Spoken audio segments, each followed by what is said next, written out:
Alors, bonsoir tout le monde. Bienvenue à la séance ordinaire du Conseil du 9 juin, tenue encore cette fois de façon virtuelle. Au point 1 de l'ordre du jour, la présence et la constatation du quorum. Donc, Frédéric, je vais te demander de redire comment le faire et aller à l'appel. Oui, on doit procéder à l'appel. Les gens du Conseil sont maintenant habitués. Donc, s'il vous plaît, à l'appel de votre nom et votre municipalité, répétez minimalement votre nom est présent. Donc, Saint-Martyr canadien, André Henry. André Henry, Saint-Martyr canadien, présent. Âme-Nord, François Marcotte. Mais M. Marcotte n'était pas avec nous tout à l'heure. Juste vérifier. Non. Notre-Dame de Ham, Luce Périard. Luce Périard, présente. Saint-Rémy de Tinwick, Mario Nolin. Mario Nolin, présent. Tinwick, Réal Fortin. Réal Fortin, Tinwick, présent. Chesterville, Vincent Desrochers. Vincent Desrochers, présent. Sainte-Hélène de Chester, Lionel Fréchette.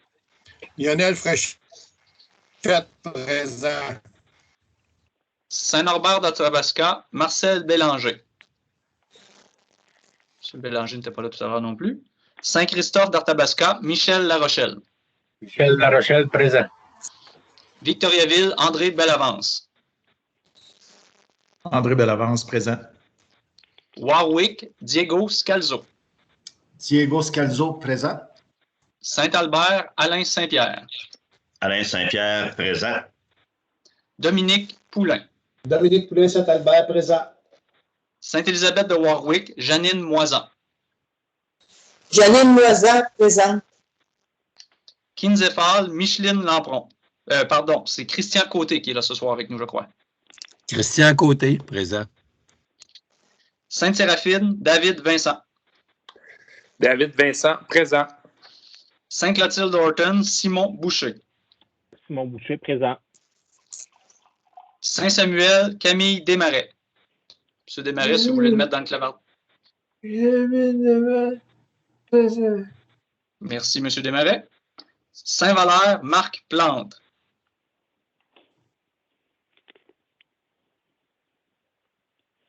Moi, je vois Marc Plante à l'image. J'ai vu son micro ouvrir et fermer, mais on n'a pas entendu M. Plante. Parfait, c'est bon. Ah, on a entendu un petit bruit, là. OK, parfait. Saint-Rosaire, Harold Poisson. Harold Poisson, présent. David-Luville, Ghislain Noël. Ghislain Noël, présent.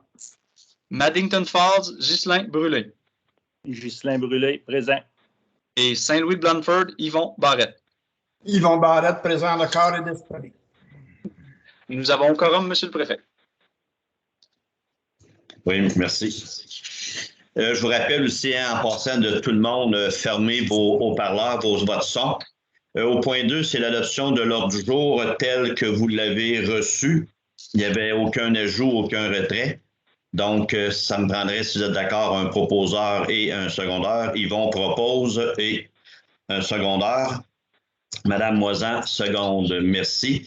Avant d'aller dans le message du préfet, permettez-moi sincèrement de souhaiter, content de savoir, Camille, que tu es parmi nous ce soir, là, que tu viens d'arriver. Je te souhaite une bienvenue parmi nous. Très content que tu sois là et ça, je suis convaincu, c'est au nom de tous mes collègues. Donc, bonsoir, Camille. On est rendu au point 3, qui est le message du préfet. Différents points, quelques points à vous donner. Chers collègues, mesdames et messieurs, maires et mairesses, bonsoir et bienvenue à cette séance du Conseil de la MRC d'Arthabasca.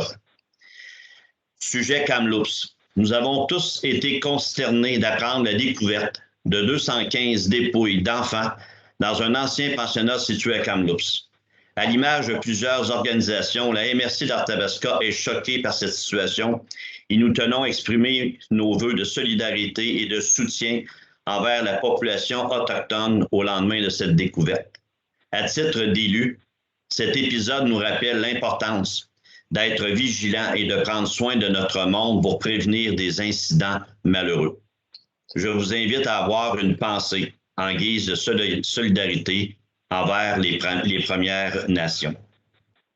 COVID-19. On ne le répétera jamais assez, mais la COVID-19 est toujours présente. Malgré le passage de la région en jaune et malgré les données encourageantes sur les cas à la baisse, j'invite la population à suivre les consignes en place formulées par la santé publique.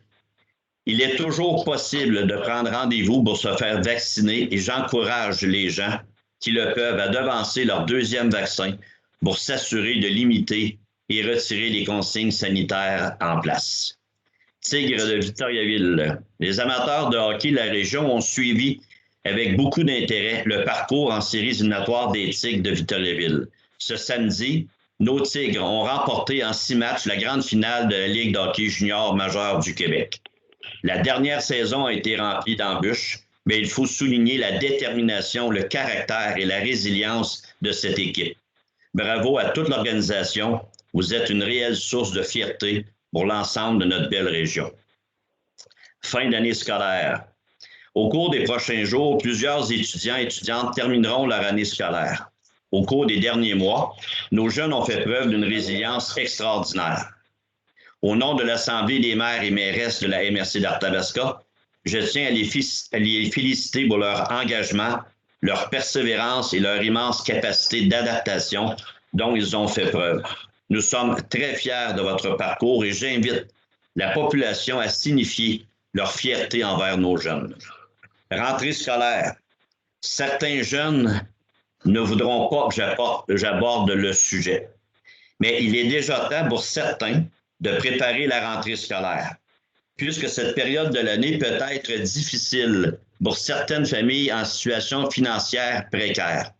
La table de concertation Enfance-Famille Arthabasca relance cette année l'opération rentrée scolaire. Jusqu'au 23 juin 2021, les familles en situation de faible revenu sont invitées à s'inscrire en ligne pour être admissibles à un soutien pour la rentrée scolaire en 2021.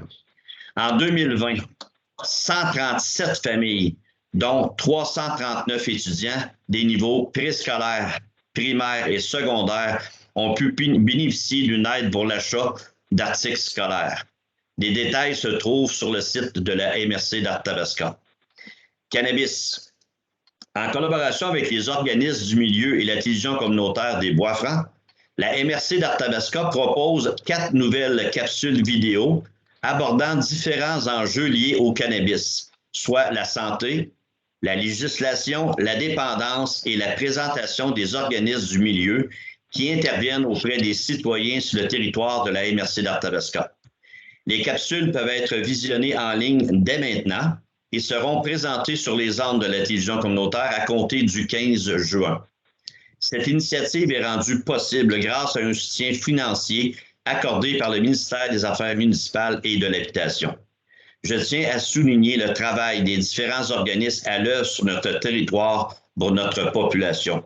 Merci de votre beau travail. Afin d'inspirer la rédaction d'un plan d'action territoriale en attraction, rétention et inclusion des personnes immigrantes, la MRC d'Arthabasca est à la recherche de personnes volontaires pour partager leur expérience, leur parcours et leurs réflexions sur le sujet pour participer à un groupe de discussion. Cette invitation s'adresse aux citoyennes et citoyens de la communauté d'accueil et issus de l'immigration, résidant dans l'une des 22 municipalités de la MRC d'Arthabasca, ainsi qu'aux entrepreneurs. Lors des groupes de discussion, les personnes conviées participeront à une rencontre virtuelle d'une durée de 90 minutes. Pour obtenir plus de détails ou pour s'inscrire, il est possible de contacter Mme Warda Bella-Ribi, chargée de projet en immigration au sein du département du développement des communautés, par téléphone soit au 438-978-7898 ou encore par courriel warda, Bellaribi, B-E-L-A-R-I-B-I, commercial mrc-arthabasca.qc.ca et ce d'ici le 15 juin. Finalement, saison estivale. Avant et pendant la saison estivale, j'invite les gens à visiter les multiples attraits de nos municipalités. À ce sujet, l'équipe de tourisme Victoriaville et sa région fait preuve de créativité pour mettre en valeur l'offre touristique régionale en respect des consignes sanitaires. Naturellement, je vous invite à faire preuve de prudence lors de vos déplacements, que ce soit à vélo, vous profitez de nos paysages, en auto sur nos routes ou sur les plans d'eau, en faisant preuve de vigilance et de prudence. Merci beaucoup de votre attention. C'était le message du préfet, le point 3. Je crois que Claude, si je ne me trompe pas, Claude s'est joint à nous. Donc, Claude, je te souhaite une bonne soirée. Merci d'être là. On est rendu maintenant au point 4, adoption des procès-verbaux. Le 4.1, l'adoption procès-verbal de la séance ordinaire du 19 mai 2021. Si tout est conforme, ça me prendrait un proposeur et un secondeur, s'il vous plaît. Yvon propose et Vincent seconde. Merci. On est rendu au point 5, l'administration générale. Nous commençons par le dépôt du rapport financier 2020 et du rapport du vérificateur externe. Et ceci sera la présentation de Mme Caroline Leduc. À vous, Mme Leduc, la parole. Bonsoir tout le monde.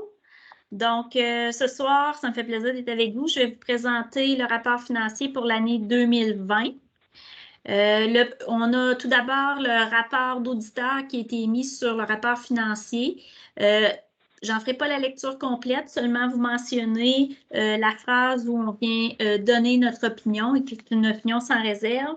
Donc, c'est indiqué que nous avons exprimé une opinion non modifiée sur les états financiers consolidés, audités dans notre rapport du 9 juin. Donc, c'est un rapport conforme et sans réserve.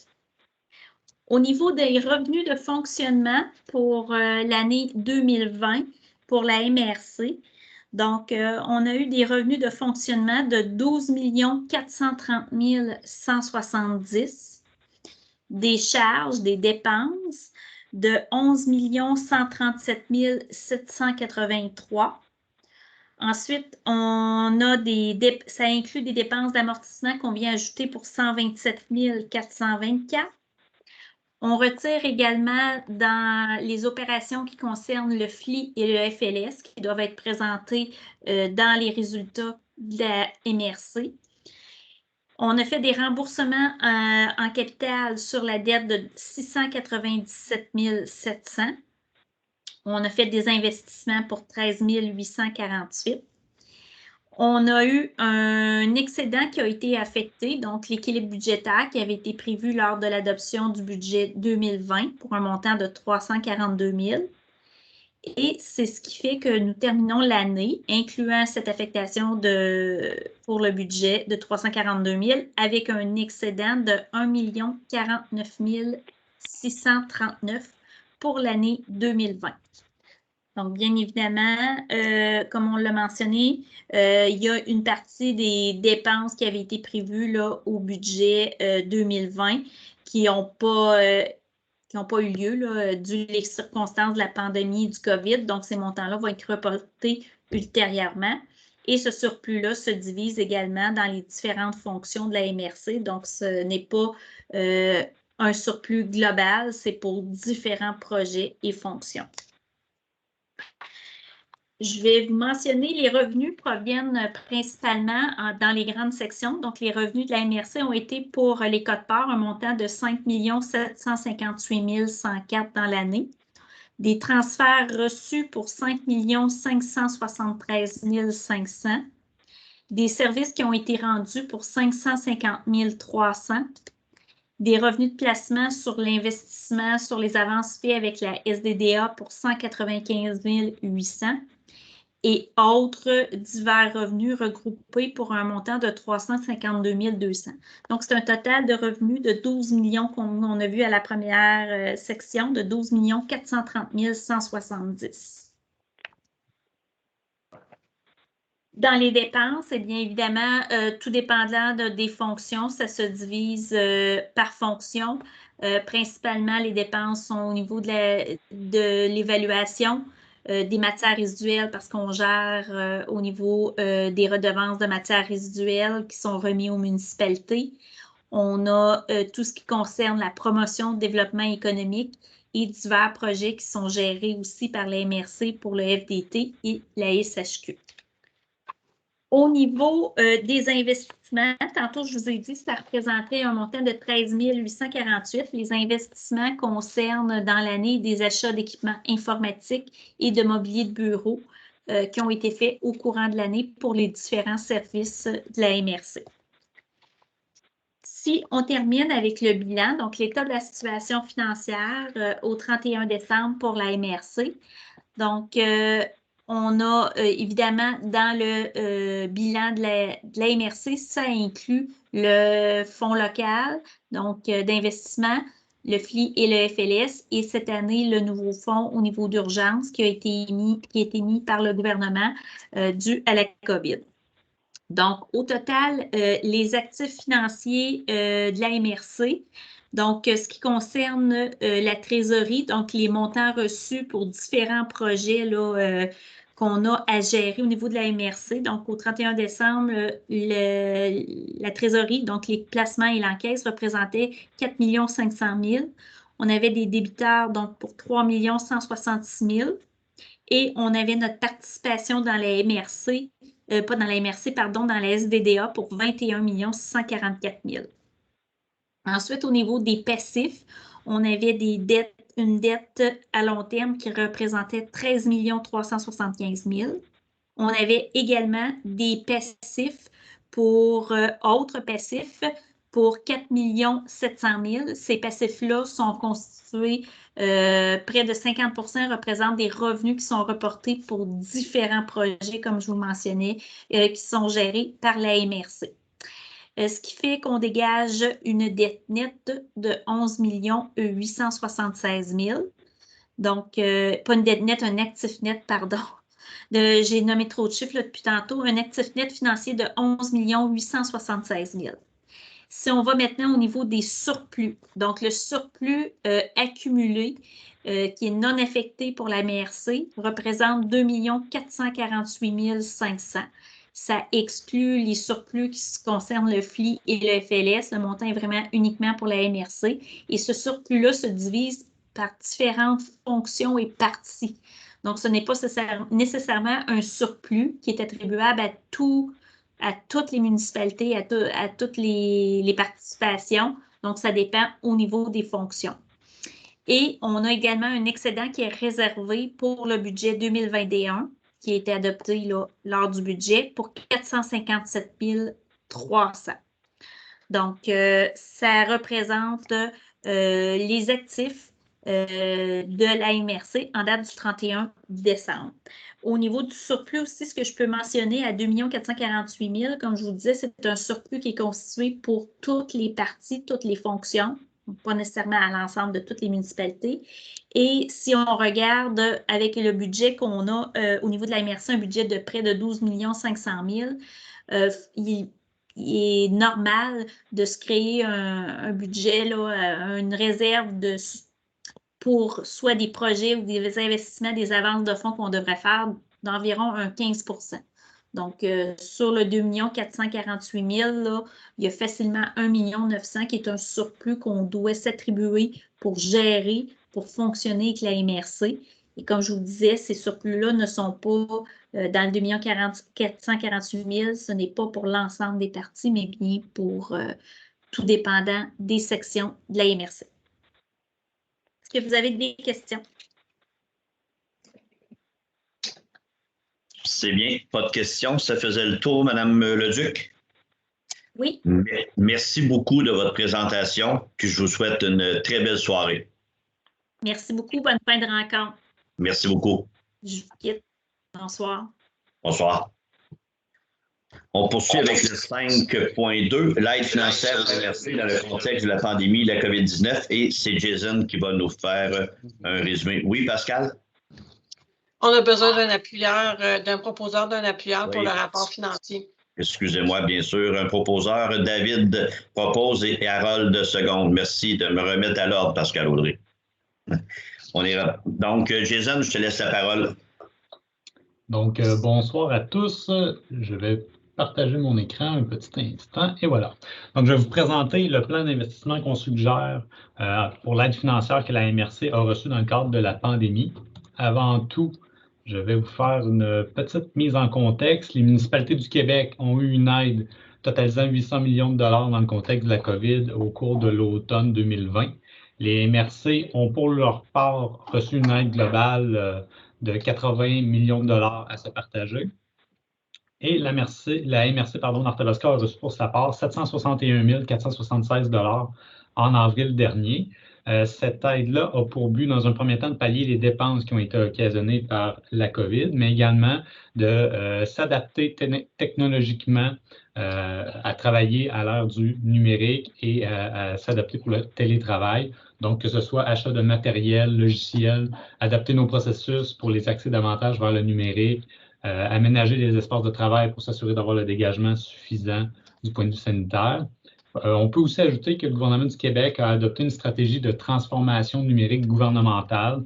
Donc, ça peut s'inscrire dans cette lignée-là aussi les projets qu'on avance.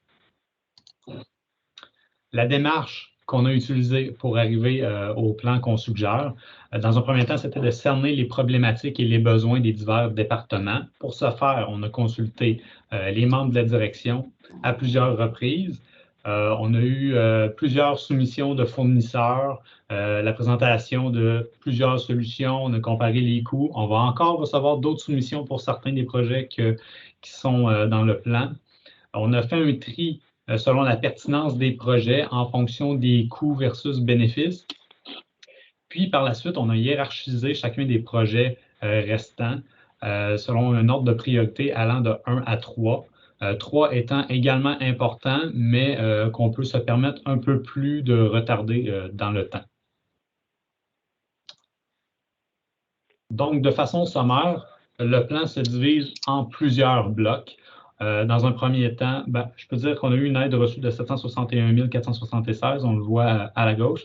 Le premier bloc logiciel, c'est pour faire l'acquisition de potentiellement 4 logiciels, un qui est en priorité, un qui est un gestionnaire de feuilles de temps.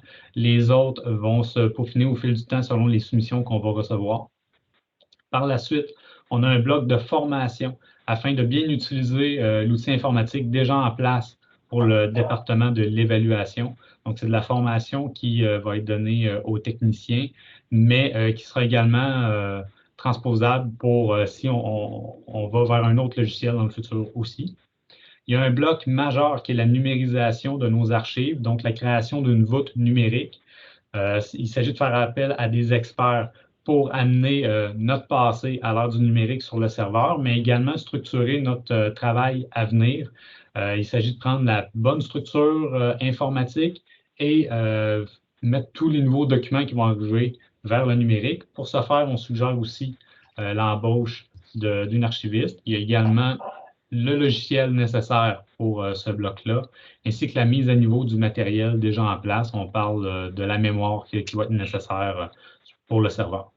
On a également un autre bloc qui est matériel informatique au sens large pour la MRC. On parle vraiment principalement d'ordinateurs, que ce soit du renouvellement dans le cas des tablettes et de l'aménagement du territoire, renouvellement de matériel qui s'en vient tranquillement vers la désuétude, tout comme l'ajout de matériel pour des nouveaux postes ou pour dépersonnaliser des postes pour faciliter le travail en présentiel là, selon l'espace qu'on a à la MRC.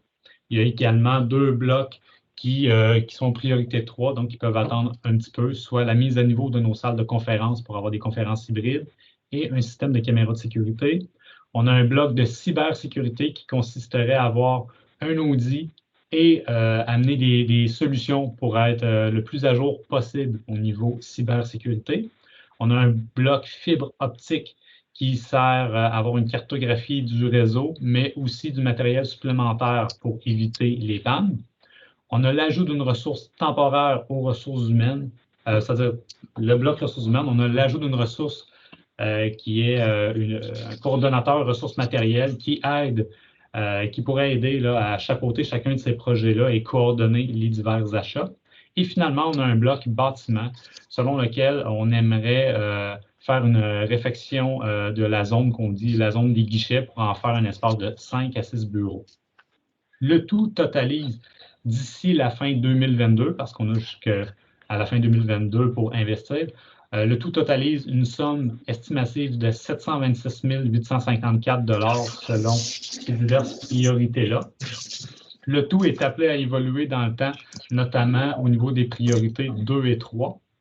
Nous, on suggère dans un premier temps d'aller de l'avant avec ce qui est les priorités 1, qui représente un investissement de 427 900 $ d'ici la fin 2022. Est-ce qu'il y a des questions? Merci, Jason. Est-ce qu'il y a des questions? Tout semble beau. Ça me prendrait, s'il vous plaît, un proposeur et un secondaire. Madame Moisan propose Yvon seconde. Merci. Donc, merci beaucoup, Jason, de ta présentation. Puis je te souhaite également une très belle soirée. Profites-en. Bonne soirée à tous. Merci beaucoup. On s'est rendu dans le bloc gestion du territoire, le 6.1, l'aménagement, 6.11. L'appui le dépôt d'une demande au programme de restauration et de création de milieux humides et hydriques, le volet 2. Projet de création de milieux humides en zone agricole, le retour des fonctions écologiques sur la propriété de Canneberge-Bécancour à Saint-Louis de Blandford. Frédéric? Oui, c'est un appui à un projet qui consiste à convertir près de 10 hectares de milieux humides dégradés en écosystèmes humides fonctionnels et résilients, en procédant à la remise en liberté d'une section d'un cours d'eau de manière à créer un petit étang et un marais, ainsi que par la conversion d'un ancien réservoir d'eau dans un grand étang hébergeant une faune et une flore diversifiée. Le projet dans la municipalité de Saint-Louis de Blandford, qui est piloté par Canneberge-Bécancour Management, pour pouvoir être reçu par le Bureau d'écologie appliquée, qui est une branche du ministère de l'Environnement. Ça demande l'appui de la MRC, donc c'est un appui moral pour que Canneberge-Bécancour puisse déposer son projet au programme de restauration et de création des milieux humides et hydriques, volet 2 du ministère de l'Environnement et de la lutte contre les changements climatiques. Merci. Donc, on prendrait une résolution pour l'approuver. Oui, Simon Boucher propose et secondaire. Je vous invite peut-être à me valider que M. Boucher, je pense que sa main s'est levée pendant que je parlais, fait que je ne sais pas si c'était une question ou un appui. OK, je n'avais pas marqué. Simon, est-ce que c'était bel et bien pour la proposition que ta main est levée ou tu avais une question? Non, j'avais proposé, mais j'avais oublié de la baisser tantôt. Non, il n'y a aucun problème. Merci, Simon. Et je crois que oui, et Ghislain Noël seconde. Merci. 6.1.2, règlement, modifiant le règlement numéro 200, indiquant le schéma d'aménagement et de développement de la municipalité régionale de Comté d'Arthabasca, deuxième génération, concernant diverses dispositions. Ça me prend une adoption. Frédéric? Oui, bien, effectivement, il y a plusieurs dispositions, plusieurs objets dans ce règlement de modification schéma d'aménagement pour permettre des projets dans plusieurs municipalités. Donc, je vous en résume le tout. En passant, le tout vous est recommandé par le Comité consultatif agricole et par la Commission d'aménagement. Donc, il s'agit, dans un premier temps, d'agrandir les limites du périmètre d'urbanisation et de l'affectation urbaine au sein de la ville de Warwick. Donc, ça, c'est une modification qui fait suite à une décision de la CPTAQ pour autoriser l'installation d'une usine de traitement des eaux. Le règlement vise également à autoriser l'élevage de porcs et de veaux de lait dans le cadre des activités éducatives de l'Institut national d'agriculture biologique, l'INAB, au sein de la ville de Victoriaville, en raison de sa vocation éducative. Donc, il s'agit de permettre de manière spécifique l'élevage de porcs et de veaux de lait à des fins éducatives, sous condition de respecter en tout temps les normes de distance séparatrice considérant la proximité du périmètre urbain. Le règlement vise d'autre part à autoriser spécifiquement une halte routière avec usage associé dans l'affectation agricole dans la municipalité de Chesterville et qu'il y a lieu aussi par la fait même de modifier la définition d'immeubles protégés dans le schéma d'aménagement afin d'exclure le parc municipal en question de la définition d'immeubles protégés pour ne pas créer des distances séparatrices supplémentaires pour l'agriculture. Ensuite de ça, on a aussi, le règlement vise à autoriser le réaménagement du terre-plein dans la municipalité de Saint-Valère sur la route 161 pour des questions de sécurité. Se rappeler que ce secteur est dans une zone inondable 0-20 ans, donc ça nécessite pour tous travaux une dérogation au schéma d'aménagement. Donc, le règlement vise aussi, finalement, à modifier les interventions permises en zone de mouvement de terrain. Dans le fond, le cadre normatif du gouvernement du Québec a été revu pour le contrôle et l'utilisation des sols dans les zones de contraintes relatives au glissement de terrain. dans les dépôts meubles afin de permettre de lever l'interdiction d'intervention dans un talus. Donc, des gens pourraient faire des interventions dans un talus, ce qui était complètement interdit par l'ancien cadre normatif du gouvernement du Québec. Mais suite à des discussions entre les municipalités et le gouvernement a revu son cadre pour permettre conditionnellement les travaux dans les zones de mouvement de terrain et talus à la réalisation d'une expertise géotechnique. Donc, ne pourra pas modifier qui veut un talus, mais maintenant, ce sera possible avec une étude géotechnique et qui répond à certains critères. Donc, l'ensemble des dispositions contenues dans le règlement dont je viens de résumer les effets ont fait l'objet d'un avis préliminaire de conformité de la part du ministre. Donc, ces dispositions sont réputées conformes aux orientations gouvernementales. C'est pourquoi on vous en fait la proposition ce soir. Si vous êtes d'accord, ça me prendra un proposeur et un secondaire. David Vincent propose et Marc Plante seconde. Merci beaucoup.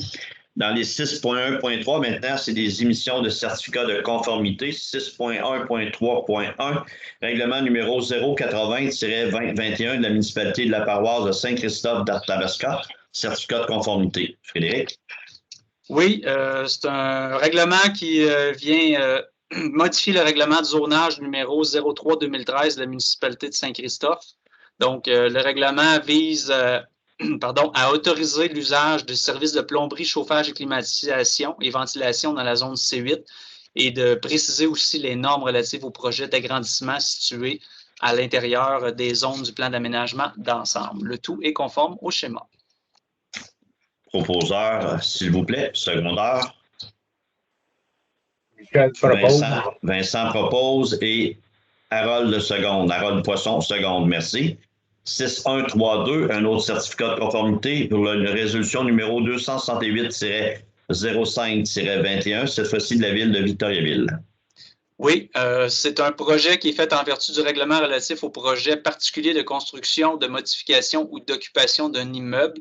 C'est le règlement portant le numéro 1268-2019 de la ville de Victoriaville, qui vise à autoriser la construction d'une habitation unifamiliale de 3 étages comportant 12 logements sur le lot 6 424 747 du cadastre de Québec, Donc, le tout est conforme au schéma.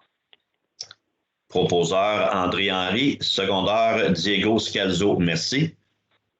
6133, un autre certificat de conformité, résolution pour le 269-05-21 de la ville de Victoriaville. Effectivement, cette résolution de numéro 269-05-21 vise aussi à permettre la réalisation d'un projet en vertu des projets particuliers de construction, modification et d'occupation d'un immeuble. Encore là, sur le même règlement 1268-2019 de la ville de Victoriaville. Cette fois-ci, ça vise à autoriser la construction d'un bâtiment destiné à de l'entreposage à des fins personnelles sur le lot 3 436 534 dans la zone d'habitation H95. Le tout est assorti d'une condition, d'un logement qui devrait être aménagé dans le bâtiment au plus tard dans les 10 années suivant l'entrée en vigueur de la résolution. C'est conforme au schéma. Merci. Réal Fortin propose et un secondaire, Justin Noël seconde. Merci. 6134. Cette fois-ci, les résolutions numéro 270-05-21 de la ville de Victoriaville, certificat de conformité.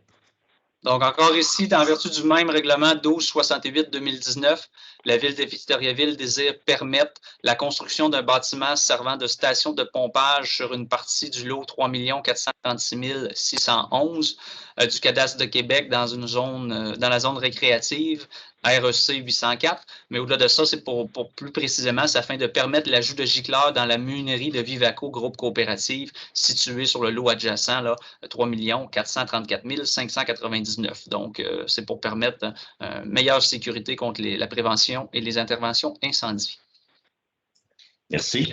Proposeur secondaire, Yvon Barrette propose. Janine Moisan seconde. Merci.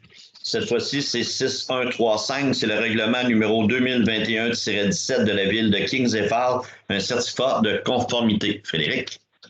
Oui, le tout vise à modifier le plan d'urbanisme numéro 0901 de la ville de Kings Hall afin de modifier les limites de l'affectation agricole par son agrandissement à même une partie de l'affectation industrielle et du périmètre d'urbanisation de la ville de Kings Hall. Ça vise à faire la concordance avec le règlement 404 qui venait modifier le schéma d'aménagement.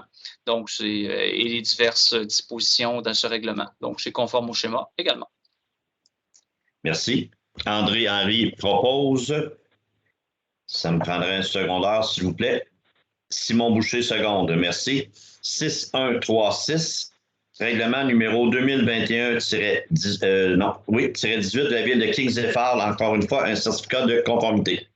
Oui, ça vient modifier le règlement de zonage numéro 0902 de la ville de Kings Hall, qui vise encore là la concordance avec la modification schéma qui portait le numéro 404.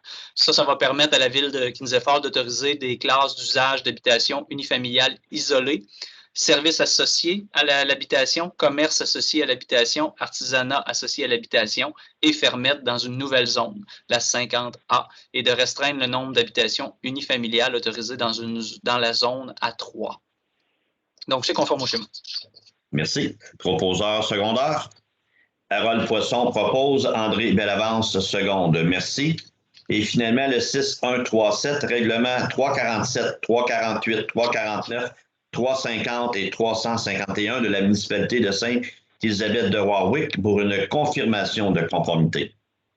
Oui, le tout, c'est en bloc. Dans le fond, c'est des règlements qui avaient déjà adoptés il y a un certain temps. Donc, le but, c'était de confirmer la conformité de ces règlements-là. La municipalité avait procédé à une modernisation de tous ces règlements que vous venez de nommer.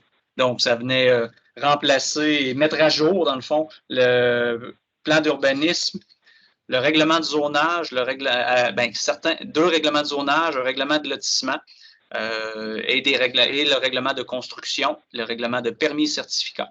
Donc, tout ça, c'est conforme au schéma. Merci, Frédéric. Proposeur secondaire, s'il vous plaît. Proposeur secondaire. Harold Poisson propose. Madame Moisan-Janine, seconde. 6.2.1, maintenant, c'est la gestion des cours d'eau. Travaux d'entretien à la branche 101 de la rivière des Rosiers en la ville de Warwick. Frédéric? Oui, par cette résolution que le Conseil s'apprête à passer, autorise son représentant à procéder aux travaux d'entretien du cours d'eau cité en titre, dans le fond, la branche 101 de la rivière des Rosiers à Warwick, et donc autorise les différentes démarches auprès des ministères et de procéder aux appels d'offres, appels de soumission pour les travaux dans ce cours d'eau. Merci. Encore une fois, proposeur secondaire.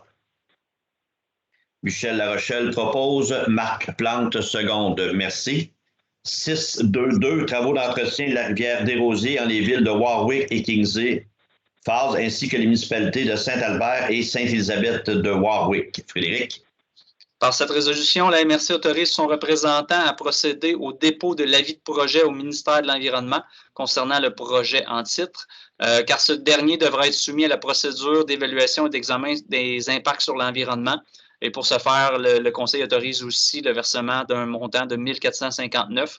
Dans le fond, dans ces procédures d'analyse, le ministère de l'Environnement demande un dépôt selon les barèmes de projet. Là. Pour ce projet, c'est 1 459. Donc, la MRC autorise son représentant à demander, par le fait même, les autorisations nécessaires auprès de différents ministères qui seront touchés par le projet, procéder aux appels de soumission pour la réalisation des travaux, procéder à l'appel concernant l'établissement de projet, l'appel de soumission concernant l'établissement de la superficie du bassin versant. Merci. Proposeur secondaire. André Henry propose. Yvon Barrette, seconde. Merci. 6.2.3. Travaux d'entretien de la branche 52 de la rivière des Rosiers en la municipalité de Tinwick. Le choix de l'entrepreneur pour l'exécution des travaux. Frédéric? Oui, dans ce cas-ci, on est rendu plus loin pour ces projets-là. Donc, on est rendu à l'attribution des travaux. Donc, suite à un appel de soumission, c'est excavation, c'est la France et Fils à un taux horaire de 100 $ de l'heure plus taxe pour l'appel hydraulique et 118 $ de l'heure pour le déboisement qui serait à autoriser aujourd'hui. Un proposeur, s'il vous plaît, secondaire. Harold Poisson propose. Justin Brûlé, seconde. Merci. 6.2.4. Travaux d'entretien du cours d'eau La Chance à la municipalité de Saint-Norbert d'Arthabasca. le choix de l'entrepreneur pour l'exécution des travaux. Oui, on parle ici d'une entente de gré à gré là, parce que la réalisation des travaux nécessite du transport de sédiments et pour en limiter les coûts, le propriétaire du terrain visé à proximité du cours d'eau pour la réception des sédiments souhaitait faire affaire avec Excavation C'est la France et Fils. Donc, considérant que dans l'entente gré à gré, on a eu les mêmes taux qu'on va quand on va en appel d'offres, on vous recommande d'aller en appel d'offres en considérant le tout. La MRC attribuerait l'exécution des contrats des travaux de gré à gré avec Excavation C'est la France et Fils à la demande du propriétaire à un taux horaire de 100 de l'heure plus taxes et 85 de l'heure pour le transport des sédiments avec camion-benne. M. Fréchette propose et Michel Larochelle seconde. Merci. 6.2.5. Travaux d'entretien du ruisseau des Roues, lac des Cèdres, en la municipalité de la paroisse de Saint-Christophe d'Arthabasca. Encore une fois, le choix de l'entrepreneur pour l'exécution des travaux. Suite à l'établissement de soumission, c'est encore une fois Excavation C'est la France et Fils qui a remporté la mise avec la plus basse soumission. Donc, on parle ici d'un tarif forfaitaire global de 29 400 $ pour les travaux à Saint-Christophe d'Arthabasca. Merci. Un proposeur, un secondeur. Vincent Desrochers propose. Mario Nolin seconde. Merci. 6.2.6. Travaux d'entretien de la branche 41 de la Rivière-Noire en la municipalité de Saint-Valère. Le choix de l'entrepreneur pour l'exécution des travaux et compétences communes. Suite à un appel de soumission, l'entrepreneur, la compagnie qui a retenu, qui a offert le meilleur prix, c'est Excavation C'est la France et Fils, à un taux horaire de 100 $ de l'heure plus taxes pour l'appel hydraulique et 118 $ de l'heure pour le déboisement. Proposeur secondaire, s'il vous plaît. Harold Poisson propose. Marc Plante seconde. Merci. 6.2.7. Travaux d'entretien de la branche Bourgeois-Lefebvre du cours d'eau Hébert en les municipalités de Saint-Albert et Saint-Valère. L'ajout d'une municipalité au paiement. Frédéric? Oui, dans la première version de ce projet, on n'avait pas le bassin versant. Maintenant que le bassin versant a été délimité par une firme externe, on voit que le bassin versant se rend jusque dans la municipalité de Saint-Valère. Donc, il s'agirait ici d'une résolution pour ajouter cette dernière dans la répartition des travaux. Merci. Dominique Poulain propose. David Vincent seconde. Merci. 6.2.8. Vente des orthophotos 2020 à un tiers. Entente de partenariat des 5 MRC du centre du Québec. Oui. Frédéric? Oui. Je vais juste retrouver mon dossier. 6.2.8. Les MRC du centre du Québec ont acquis des orthophotos. Les orthophotos, c'est des photographies numériques du territoire qui ont été prises par survol d'avion. Donc, c'est des projets quand même assez onéreux à acquérir ces photos-là, qui servent notamment aux municipalités, à la MRC, pour tout aménagement territorial, dans le fond, monitoring d'évolution du couvert forestier, par exemple, traçage des routes, des chemins forestiers, déboisement. Donc, ces orthophotos-là sont nécessaires pour le fonctionnement des MRC et de leurs services. Ils ont été acquis communément avec les 5 MRC du centre du Québec et les 5 MRC ont convenu d'une entente pour vendre des données associées à ces orthophotos-là à des organismes qui pourraient vouloir partager ces données-là. Donc, ça permettrait de provisionner de l'argent pour la prochaine couverture d'orthophotos. En passant, les orthophotos elles-mêmes sont déjà disponibles sur leur web, sur le site de la cartothèque du gouvernement du Québec. On parle ici de plutôt commercialiser des données qui découlent des photos. Donc, des fois, des données d'interprétation, par exemple, que certains organismes comme le MTQ, MAPAC ou Hydro-Québec pourraient vouloir ces données-là et être intéressés à les acquérir avec nous, puisqu'on a un partenariat, on a déjà payé une bonne partie des frais. Pour eux, ça fait des données moins chères et pour nous, ça fait un revenu pour amortir nos coûts de projet. Ça prendra une résolution pour autoriser le tout. Oui, un proposeur, s'il vous plaît, et un secondeur. Marc Plante propose et Simon Boucher seconde. Merci. On est rendu maintenant à la section 7, le Fonds des régions de ruralité. Un paquet de beaux projets nous sont présentés ce soir par les municipalités. Ça démontre, ça bouge à la MRC d'Arthabasca, ça démontre le dynamisme de nos belles municipalités. Donc, bravo à toutes les municipalités qui, ce soir, ont présenté des projets. Et pour ceux, naturellement, qui vont venir, il y en a eu déjà beaucoup de proposés, donc bravo. Le 7.1.1, c'est la ville de David-Louisville pour un sentier pédestre domaine Lamy, excusez. Oui, je vous partage ici mon écran pour avoir les détails du projet. Donc, comme a dit M. le Préfet, le tout est recommandé par le Comité de développement du territoire lors de sa rencontre du 18 mai. Le projet, comme vous voyez, vise à l'aménager un sentier pédestre, un parc à chiens, un parcours de disque golf et un jardin communautaire dans le domaine Lamy, près de la rivière Bécancour. Vous voyez le coût total du projet de 46 000 $ avec une contribution au Fonds Région Ruralité de 28 500 $ dans la portion d'Avelueville. Donc, le tout vous est recommandé. André Bellavance propose et Diego Scalzo seconde. Merci. 7-1-2, la ville de Louisville, encore une fois, avec un skatepark. Oui, le projet vise à bonifier son offre en sport et en loisirs en ajoutant un skatepark près du parc Baudouin. On parle d'un projet totalisant 36 018 $ avec une contribution dans leur enveloppe de fonds Région Ruralité de 22 813 $. Et encore ici, tous les projets de ce soir vous sont recommandés par le Comité de développement de territoire. Merci. M. André-Henri propose et Ghislain Brûlé seconde. Merci, messieurs. 7-1-3. La ville de Kings et Fowler, l'aménagement du parc des aînés. C'est un projet qui vise la mise en place de mobilier urbain, terrasse de pétanque, aire d'entraînement, un pavillon, remise, table à pique-nique, balançoire, jeu de shuffleboard sur un terrain vacant situé à proximité d'une résidence pour aînés qui deviendra le parc des aînés dans la ville de Kings et Fowler. Donc, on voit ici un projet d'envergure de 185 775 $ dans laquelle la municipalité est allée chercher d'autres partenaires et consentirait la totalité de son enveloppe de FRR volet 2 de 75 000 $. Merci. Le proposeur secondaire, Marc Plante propose et Vincent Desrochers seconde. Là, je m'excuse, je suis rendu en plus petit. J'essaye de tout voir. Là. 7-1-4, la municipalité de Saint-Albert pour l'agrandissement du terrain de pétanque. Oui, c'est le projet qui vise à agrandir le terrain de pétanque en y ajoutant, dans le fond, d'autres services de toilettes, bonification des installations électriques. Le tout, c'est rendre le pavillon davantage multifonctionnel. Donc, on parle d'un coût de projet de 55 516 $ avec une contribution de 38 800 dans l'enveloppe réservée pour Saint-Albert au fonds Région et Ruralité, encore là, recommandé par le comité. Un proposeur, un secondaire. Madame Janine Moisan propose et Simon Boucher seconde. Merci. 7-1-5, la municipalité de Saint-Samuel pour l'amélioration de la patinoire extérieure. Oui, la municipalité désire améliorer sa patinoire, notamment pour en faciliter l'entretien.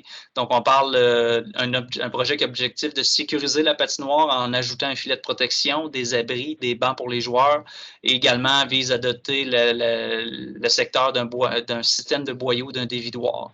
Donc, on parle d'un coût de projet estimé à 31 463 avec une contribution du FRR de 22 024 $ et 60. Merci Frédéric. Ghislain Brûlé propose et Michel Larochelle seconde. Merci messieurs. 7-1-6, la municipalité de Sainte-Élisabeth de Warwick pour l'amélioration de l'éclairage et du système de clôture et filets de protection. Oui, on parle du secteur de la surface multifonctionnelle qui sera notamment utilisée pour la pratique du deck hockey. Donc, on parle d'améliorer le système d'éclairage et les clôtures de protection. Donc, on parle ici d'un montage financier de près de 50 000. Donc, on parle de 47 787 $ avec une demande de 33 450 au fonds Région et Ruralité, volet 2. Merci Frédéric. M. André-Henri propose et M. Dominique Poulain seconde. Merci messieurs. 7-1-7. La ville de Warwick pour l'éclairage de la piste cyclable. Oui, il s'agit ici d'un projet qui vise à installer 18 lampadaires Odell sur une distance de plus de 800 mètres sur la partie de piste cyclable qui appartient à la ville de Warwick. Donc, c'est un coût de projet estimé à 118 000 $, donc 118 952, dans laquelle la municipalité souhaite se prévaloir de la totalité de son enveloppe région et ruralité. Merci. Michel Larochelle propose et Réal Fortin seconde. Merci. 7-1-8, la municipalité de Tinwick, le réaménagement des parcs. Oui, on parle ici de 2 parcs qui seraient touchés par ce projet, le parc à l'ombre des pins et le parc Armand-Rousseau, en y installant des balançoires gazebo, en ajoutant des aires d'ombre. Le but est de réaménager et d'améliorer ces parcs. Donc, on parle le coût de projet qui est estimé à 36 000 $ avec une contribution de 25 090 au fonds Ruralité et Région. Merci. Michel Larochelle propose et Justin Noël seconde. Merci. Avant d'aller au 7.2, je vous rappelle que chaque municipalité reçoit une enveloppe de 75 000 $. Puis comme vous pouvez voir, chacun l'utilise vraiment de différentes façons. Donc, encore une fois, merci à vous tous et bravo. 7.2, le fonds de planification stratégique. Le 7.2.1, l'adoption du projet Ose ton truc, ressources au bout de vos doigts. Oui, il s'agit d'un projet qui vous est recommandé, encore là, par le Comité de développement de territoire. Je vais laisser les gens, vous pouvez lire, là, je ne ferai pas la lecture intégrale.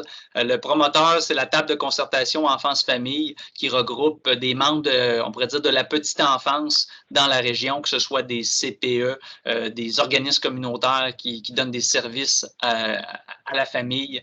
Donc, c'est pour bonifier le projet Ose ton truc. Ose ton truc, c'est un magnifique site web qui recense les ressources de la région disponibles pour les familles.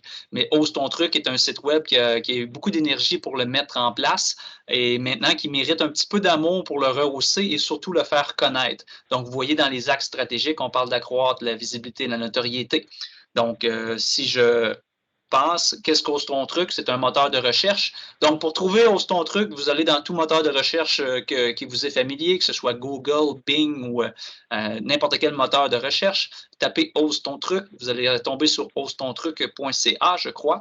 Et c'est un moteur de recherche et de référencement qui permet aux citoyens de la MRC et aux intervenants d'accéder à des outils et ressources présentes sur le territoire. Vous voyez qu'il y a même des municipalités qui avaient ciblé Ose ton truc dans leur politique sociale comme un moyen d'information pertinent pour leur municipalité pour avoir accès à leurs citoyens aux services. Donc, l'objectif, c'est de développer des fonctionnalités, notamment d'y ajouter des webinaires gratuits en ligne et destinés aux parents. Et quand on dit Ose ton truc, c'est un projet pour la famille. Bien, la famille est constituée de jeunes et de moins jeunes. Donc, on parle pour des vidéos en ligne pour les parents, les intervenants, les aînés, même des élus et l'administration municipale de façon à prendre de bonnes décisions pour améliorer les services à la famille, soutenir un service de proximité.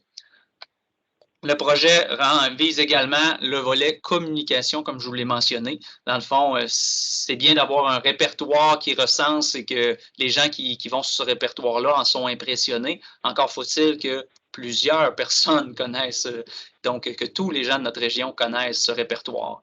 Donc, on veut contribuer à l'accessibilité des ressources locales qui sont présentes dans la MRC. À ce titre, je passe au projet. En passant dans le projet, c'est vrai, je vais revenir quand même sur ça ici. Permettre la création ou la bonification de liens entre les organisations et les municipalités, aussi dans un échange de connaissances. Et l'objectif aussi de la table de concertation enfance-famille, c'est d'augmenter le potentiel de revenus autonomes. Donc, on injecte de l'argent dans ce projet-là pour le donner, parce que la MRC, par ce fonds stratégique-là, ce n'est pas un fonds de soutien à la mission ou justement à la mission, mais plutôt un fonds d'initiative. Donc, la MRC, par cette recommandation-là, vient soutenir la table de concertation qui, on pourrait dire, c'est une table de concertation des gens bénévoles, ils n'ont pas beaucoup de sous.